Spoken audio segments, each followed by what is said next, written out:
Structures बनाना, ठीक है, समावयवता, और आज जो मैं करवाऊंगा रिएक्शन इंटरमीडिएट्स। ये आप जब तक फर्स्ट ईयर की बुक से बहुत अच्छी तरीके से नहीं पढ़ेंगे, आपको इंटर की ऑर्गेनिक केमिस्ट्री में सब कुछ ऐसे दिखेगा जैसे एक जैसी चीजें करवाई जा रही है और समझ में कुछ नहीं आएगा। जिस बच्चे ने इतना पढ़ लिया उसकी समझ में ऑर्गेनिक आएगी, और ऑर्गेनिक एक ऐसी केमिस्ट्री है जो 100% मैथमेटिकल है। अगर आपकी समझ में आ गई, ये बेसिक चीजें समझ में आ गई, तो आपको इससे ज्यादा आसान कोई सब्जेक्ट नहीं लगेगा। और अगर ये समझ में नहीं आई तो आप कितना ही दिमाग दौड़ाते रहो, लास्ट में रिजल्ट जो है वो 0 आ जाएगा, ठीक है ना। माइनस इन्फिनिटी से प्लस इन्फिनिटी तक सब 0 ही दिखाई देगा। तो इसलिए जो आप तक करवाया गया इसको बहुत अच्छी तरीके से आप पढ़िए, ठीक है। कम से कम आधे घंटे 40 मिनट आपको रोज घर पे केमिस्ट्री को पढ़ना है, ऑर्गेनिक को खास करके, ठीक है। अदरवाइज जब शुरू करेंगे आपके 12th वाले चैप्टर्स तो आपको खुद ही समझ में आ जाएगा। तो चाहे तब पढ़ लेना, और या अभी आपको बीच में छुट्टियां होंगी, काफी बहुत ज़्यादा टाइम है आपके पास, इसमें आप अपने आप को प्रिपेयर कर लो, ठीक है। अब हम बात करेंगे, आपको इससे पहले वाले लेक्चर में हमने करवाया था रिएक्शन मैकेनिज्म, है ना, अभिक्रिया क्रियाविधि, रासायनिक अभिक्रिया की क्रियाविधि।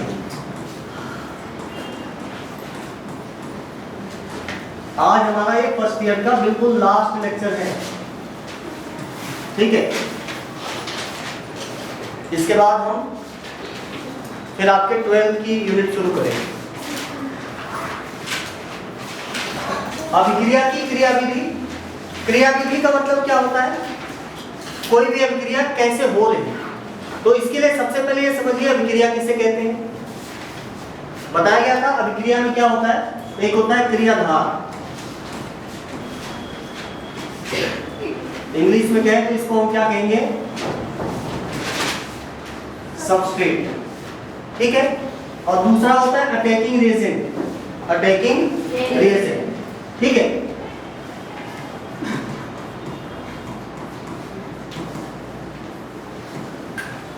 जब ये दोनों एक दूसरे के नजदीक आते हैं, जब दोनों एक दूसरे के नजदीक आते हैं तो बीच में बनता है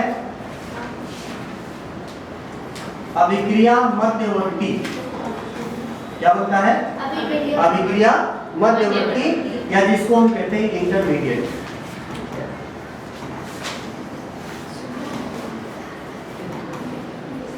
ठीक है। और ये इंटरमीडिएट फाइनली किसमें कन्वर्ट हो जाएगा, प्रोडक्ट में।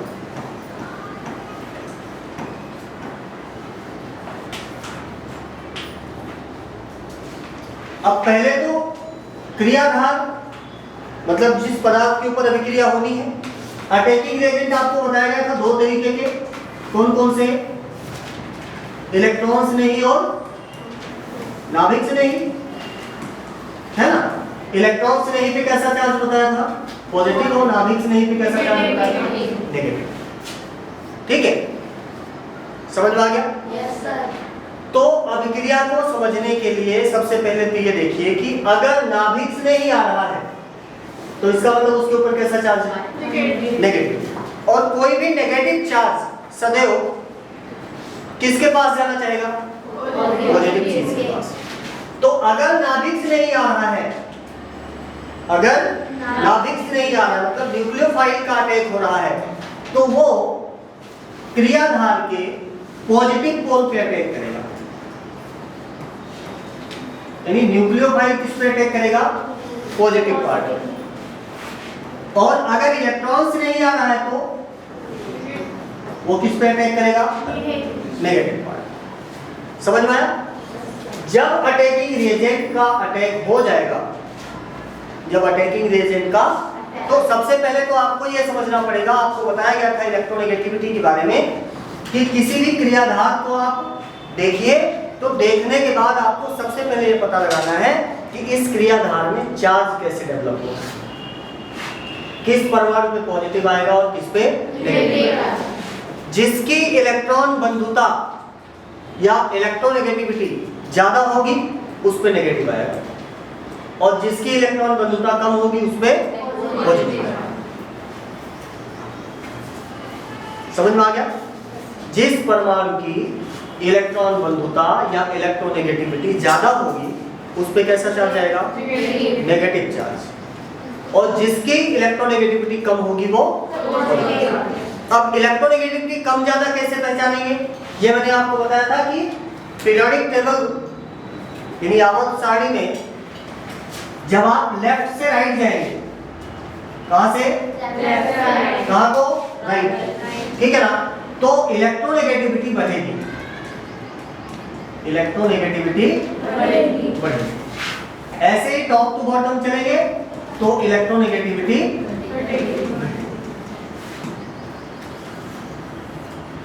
ये पॉइंट याद रखना है, ठीक है?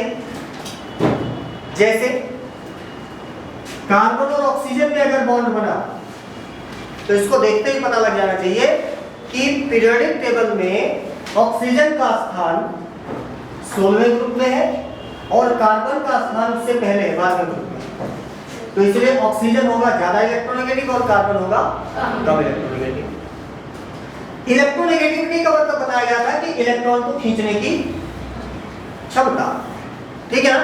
इसका मतलब ऑक्सीजन के पास इलेक्ट्रॉन खींचने की पावर ज्यादा है, जिसकी वजह से ये इन इलेक्ट्रॉन्स को अपनी तरफ ज्यादा फोर्स से खींचेगा। खींचता कार्बन भी है, दोनों फोर्स लगाते हैं, समझ में आया? बट ऑक्सीजन कार्बन से ज्यादा फोर्स लगाएगा, जिसकी वजह से ये दोनों इलेक्ट्रॉन मिडल पॉइंट पे नहीं रहेंगे, ऑक्सीजन की तरफ शिफ्ट हो जाएंगे। और ऑक्सीजन की तरफ अगर इलेक्ट्रॉन गया तो ऑक्सीजन पे कैसा चार्ज आ जाएगा? Positive, negative. और कार्बन पे कैसा आएगा? अब बताइए, अगर न्यूक्लियोफाइल आया तो किस पे अटैक करेगा? न्यूक्लियोफाइल पे कैसा चार्ज होता है? नेगेटिव। कैसा चार्ज होता है? नेगेटिव। तो कहां अटैक करेगा ये? अगर न्यूक्लियोफाइल आया तो किस पे अटैक करेगा? पॉजिटिव। किस पे? और अगर इलेक्ट्रोफाइल आया तो किस पे अटैक करेगा? नेगेटिव वाले पार्ट। किस पे अटैक करेगा? नेगेटिव वाले पार्ट, यानी ऑक्सीजन। जिस बच्चे ने इतना पहचानना सीख लिया वो धीरे धीरे अभिक्रियाओं की क्रियाविधि अपने आप उसको समझ में आएगी। सबसे पहले जरूरी यह है कि किसी भी अणु को देखिए, किसी भी मॉलिक्यूल को देखिए तो उसमें आपको बॉन्डिंग पता चल जाए, स्ट्रक्चर पता चल जाए। स्ट्रक्चर पता चलने के बाद फिर इलेक्ट्रोनेगेटिविटी समझ में आया? अब देखिए, जब क्रियाधार पे अटैकिंग रिएजेंट अटैक कर देता है तो मैंने बताया था कि पुराने बॉन्ड टूटते हैं। जो पुराने बॉन्ड है, जैसे जब ये इसके ऊपर अटैक करेगा तो ये पुराना वाला बॉन्ड क्या हो जाएगा? टूट जाएगा, ठीक है? अच्छा, पुराना बॉन्ड टूटने के बाद फिर नया बॉन्ड बनेगा, नया बॉन्ड बनेगा। अब बीच वाली सिचुएशन को मध्यवर्ती कहते हैं, यानी पुराना बॉन्ड तो टूट गया लेकिन अभी नया वाला बॉन्ड नहीं बना। समझ में आया? तो बॉन्ड टूटने के बाद और नया बॉन्ड बनने से पहले बीच में जो पदार्थ बनता है उसी को हम क्या कहते हैं? फिर से सुनिए, अभिक्रिया में क्या होता है? पुराना बॉन्ड टूट जाता है और नया बॉन्ड बनता है, ठीक है ना? अब बॉन्ड टूटने के बाद और नया बॉन्ड बनने से पहले जो बीच वाला पदार्थ बना उसको हम क्या कहते हैं? और बच्चों, किसी भी अभिक्रिया में मध्यवर्ती जितना ज्यादा स्टेबल होगा अभिक्रिया की स्पीड उतनी ज्यादा होगी। मध्यवर्ती जितना ज्यादा स्टेबल होगा अभिक्रिया की स्पीड उतनी ज्यादा होगी। स्पीड समझ रहे? यहाँ स्पीड का मतलब वो कार वाली स्पीड नहीं है। स्पीड का मतलब ये है कि कितनी तेजी के साथ जो रिएक्टेंट है वो प्रोडक्ट में बदल रहा है। इसको क्रिया की दर कहते हैं, अभिक्रिया की स्पीड कहते हैं, वेलोसिटी ऑफ रिएक्शन या rate of reaction. How fastly the reactant are converting to product. ठीक है ना, इतना समझ में आ गया।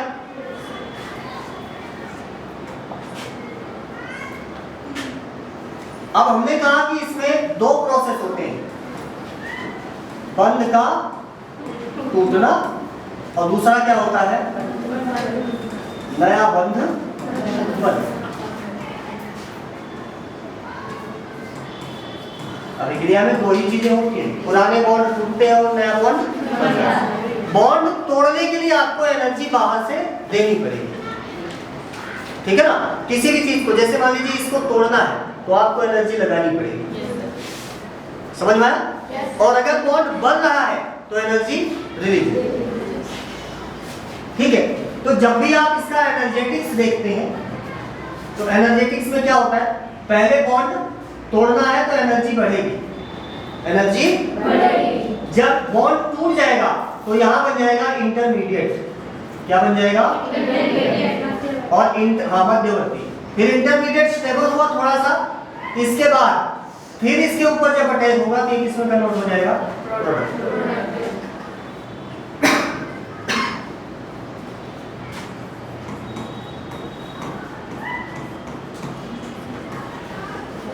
रिएक्शन प्रोफाइल, और यहां हम क्या दिखाएंगे, ठीक है। मतलब स्टार्टिंग में क्या हुआ, पहले क्या हुआ, एनर्जी बढ़ी क्योंकि बाहर से एनर्जी दी गई, तो पुराने बॉन्ड टूट गए, समझ में आया। पुराने बॉन्ड टूटने के बाद क्या बना, मध्यवर्ती, और फिर मध्यवर्ती ने नया बॉन्ड बना दिया तो क्या बन गया, ठीक है। अब यही सीखना है,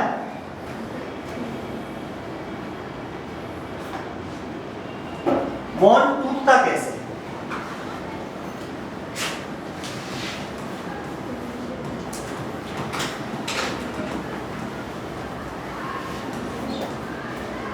बॉन्ड फिजन, ठीक है ना, या बंध का टूटना।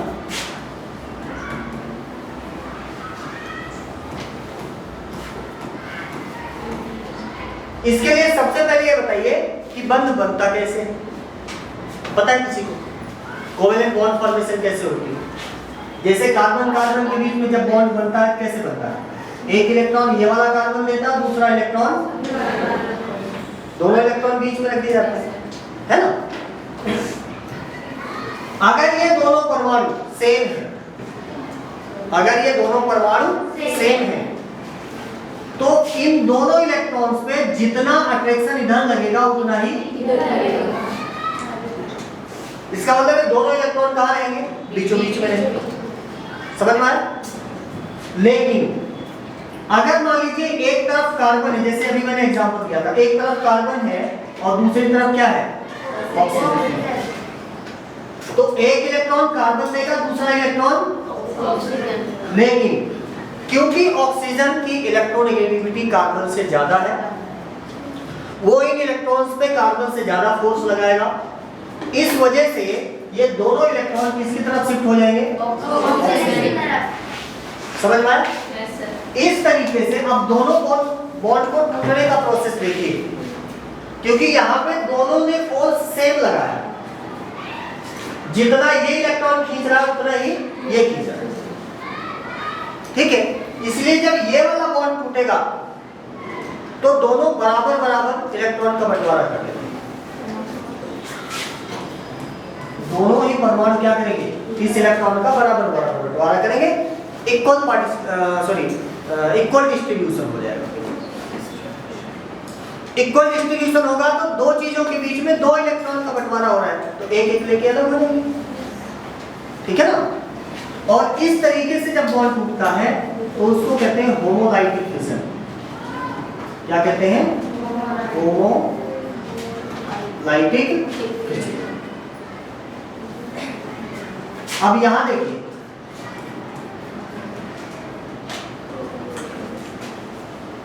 यहां पे आप देख सकते हैं कि ऑक्सीजन की पावर कार्बन से वो ज्यादा फोर्स लगा रहा है। तो जब बॉन्ड टूटने का नंबर आएगा तो दोनों इलेक्ट्रॉन कौन लेके चला जाएगा? हालांकि इसमें एक इलेक्ट्रॉन किसने दिया था? ऑक्सीजन ने सिर्फ एक ही इलेक्ट्रॉन दिया था। तो इस सिचुएशन को आप देखिए कि इसमें कार्बन के पास एक इलेक्ट्रॉन कम हो जाएगा। कार्बन के पास क्या हो जाएगा? एक इलेक्ट्रॉन कम हो जाएगा। और ऑक्सीजन जो है ये दो पार्ट में डिवाइड हो गया। कार्बन के पास एक इलेक्ट्रॉन कम हो गया, किसके ऊपर कैसा चार्ज आ जाएगा? तो जिसका इलेक्ट्रॉन निकल गया उसके ऊपर कैसा चार्ज आएगा? और ऑक्सीजन के पास एक इलेक्ट्रॉन एक्स्ट्रा आ गया तो इसके ऊपर कैसा चार्ज आ जाएगा? समझ में आया? अब यहां देखिए, इसमें भी दो स्पीशीज बनेगी।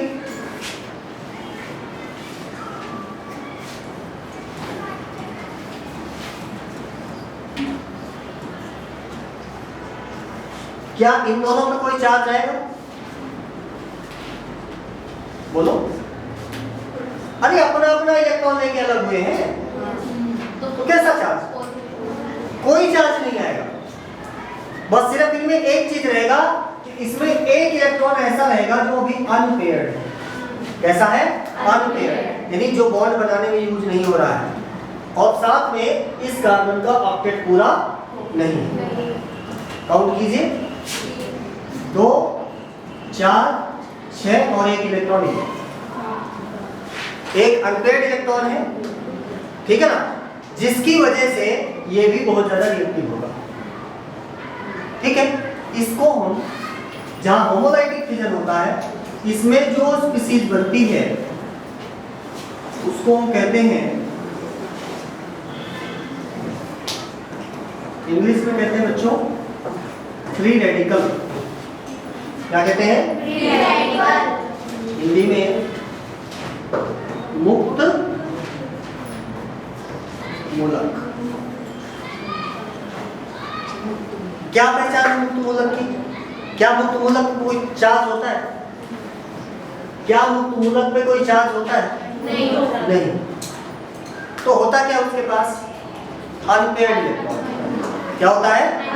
यानी एक ऐसा इलेक्ट्रॉन होता है जिसका अभी पेयर नहीं बना है, वो बॉन्ड बनाने के लिए तैयार है, बट उसका बॉन्ड बनाने के लिए भी कोई चीज मिल नहीं रही। तो मुक्त मूलक के पास क्या होगा?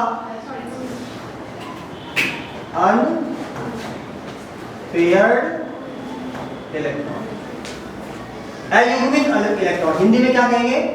अयुग्मित इलेक्ट्रॉन।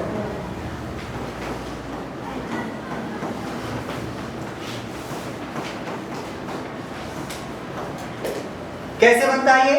होमोलाइटिक, यानी बराबर बराबर वाला जब बॉन्ड टूटेगा तब। और दूसरा तरीका क्या बताया मैंने? हेटेरोलाइटिक बॉन्ड फिजन। हेटेरोलाइटिक बॉन्ड जिसमें बॉन्ड बनाने वाले दोनों इलेक्ट्रॉन किसी एक परमाणु के पास चले जाते हैं। समझ में आया? कंट्रीब्यूट किया था दोनों ने एक एक, बट जब ये अलग हुए तो सारा का सारा किसने ले लिया? ऑक्सीजन। तो इस तरीके से जो बॉन्ड टूटेगा उसको हम क्या कहेंगे? हेटेरोलाइटिक बॉन्ड फिजन। और यहाँ पे आप देख सकते हैं क्योंकि सारा इलेक्ट्रॉन ऑक्सीजन लेके चला गया तो एक एटम के पास इलेक्ट्रॉन कम हो जाएगा और दूसरे एटम के पास इलेक्ट्रॉन ज्यादा। इस तरीके से इसमें दो चीजें बनती हैं। एक को हम कहते हैं कार्बोधनायन,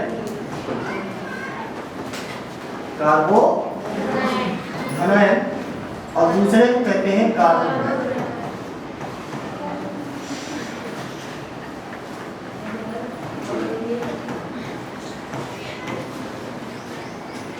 दोनों एक साथ नहीं बनेंगे, या तो ये बनेगा और या फिर ये बनेगा।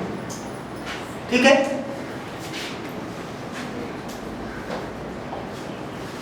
अब हम बात कर लेते हैं मुक्त मूलक।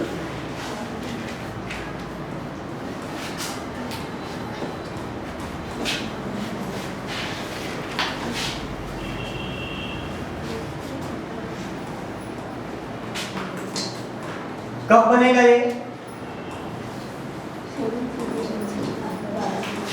हेटेरोलाइटिक फिजन द्वारा बनता है।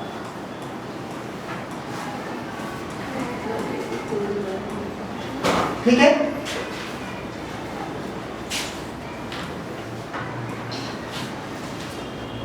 इसमें एक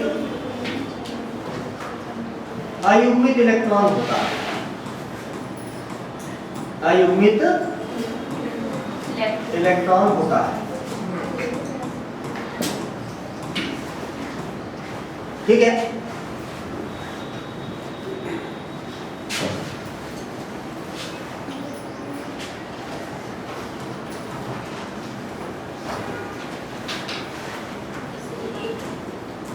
इसे बनाने के लिए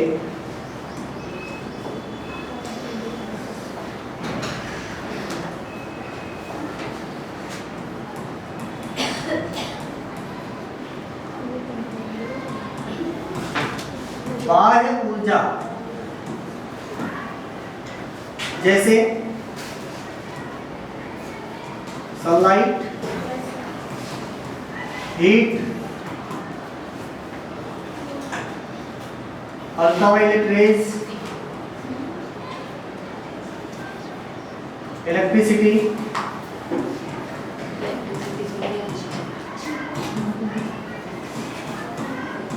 आदि की आवश्यकता होती है।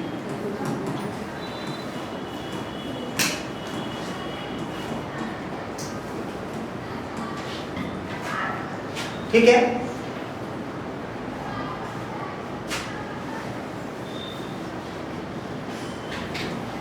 और ये कब बनता है बेटे? प्रायः, मतलब 100% नहीं, लेकिन मोस्टली ऐसा देखा जाता है, प्रायः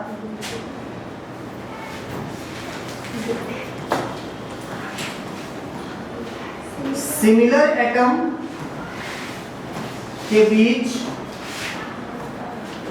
बने हुए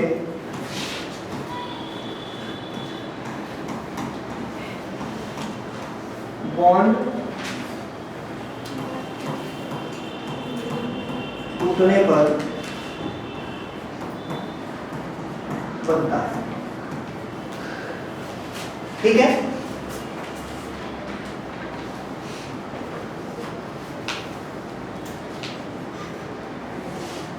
अगर हम स्ट्रक्चर की बात करें इसका,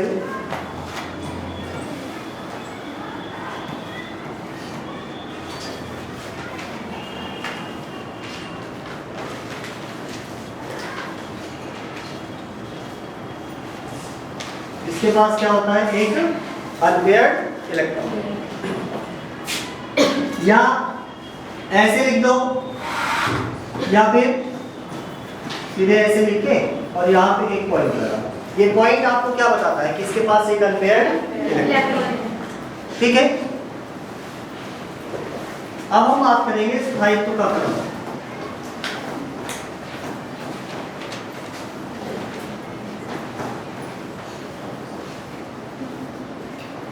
स्थायित्व का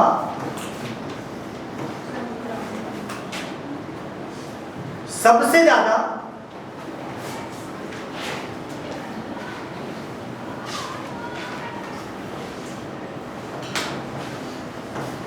इससे और भी ज्यादा स्थायी मुक्तमूलक होते हैं, लेकिन जो आपके सिलेबस में सिर्फ उतना बता, बेंजीन और एलिन। अब पीछे वाला पढ़ा हो तब समझ में आता। ये कंडीशन बताइए ना, बेंजाइलिक कार्बन क्या है, एलाइनिक कार्बन क्या है। इसके बाद नंबर आता है किसका? टर्सरी, फिर सेकेंडरी और फिर प्राइमरी। ये भी नहीं पता होगा? नहीं पता? बहुत अच्छे, चलो फटाफट देखिए। बेंजीन का मतलब क्या? बेंजीन रिंग से अगला कार्बन, बेंजीन रिंग से अगर इसमें मुक्त मूलक बना इसको बेंजीन मुक्त मूलक। ठीक है, alkene means double bonded carbon से अगला, इसको हम क्या कहेंगे? एलिन। ये दोनों लगभग सेम स्टेबिलिटी वाले होते हैं। टर्सरी का मतलब जिस कार्बन के साथ 3 और कार्बन जुड़े हैं, कितने कार्बन जुड़े हो? जिस दिन पढ़ा रहा था उस दिन तुम बड़े जोर जोर से चिल्ला रहे थे 3 डिग्री 2 डिग्री 1 डिग्री। कितने कार्बन जुड़े? 3। जिस कार्बन के पास अनपेयर्ड इलेक्ट्रॉन है उसके साथ कितने और कार्बन जुड़े? 3, तो 3 डिग्री। 2 डिग्री में हाँ कितने जुड़ेंगे? 2।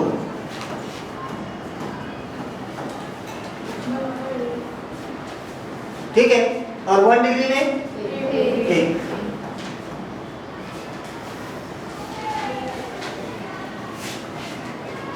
ठीक है, ये समझ में आ गया?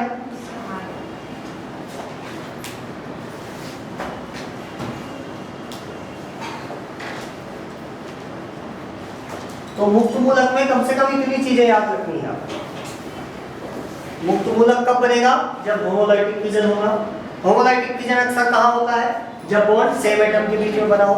लेकिन इसको बनाने के लिए हमें क्या चाहिए? किसी एक्सटर्नल एनर्जी की रिक्वायरमेंट होती है, जैसे सनलाइट या हीट या अल्ट्रावायलेट लाइट या इलेक्ट्रिसिटी। ठीक है ना, समझ में आ गया? इसके बाद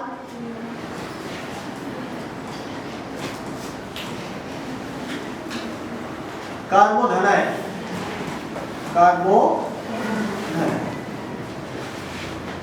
इसमें क्या होगा बच्चों? कार्बन परमाणु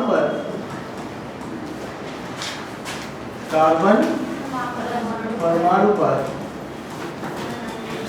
धनावेश उपस्थित होता है।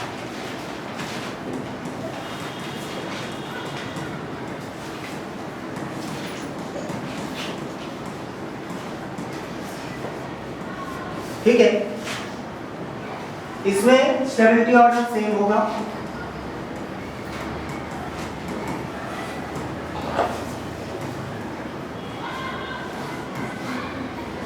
ठीक है ना, सबसे ज्यादा बेंजीन एंड एलिन, फिर टर्सरी कार्बोकेटायन, सेकेंडरी कार्बोकेटायन। ठीक, अगर स्ट्रक्चर की बात करें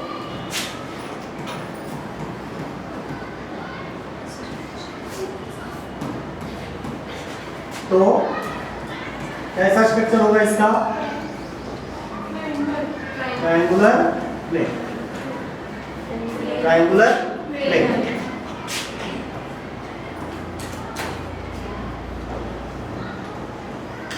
ठीक है, और कार्बन का संकरण कैसा होगा? sp2। संकरण कैसा होगा? sp2। ठीक है,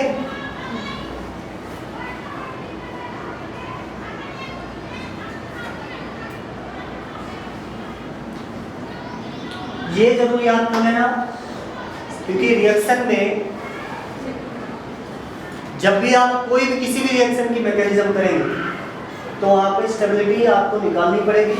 स्टेबिलिटी ऑर्डर आपको याद होगा तभी रिएक्शन समझ में आएगी अदरवाइज। ठीक है, आगे चले।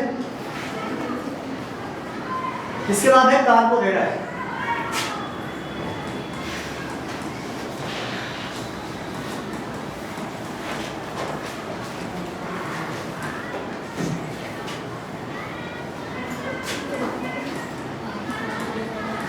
इसमें क्या होगा? कार्बन परमाणु पर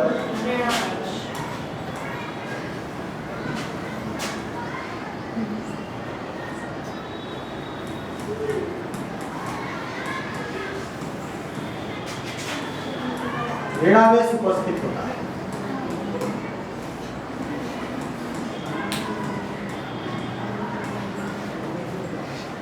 ठीक है, स्ट्रक्चर कैसा होगा?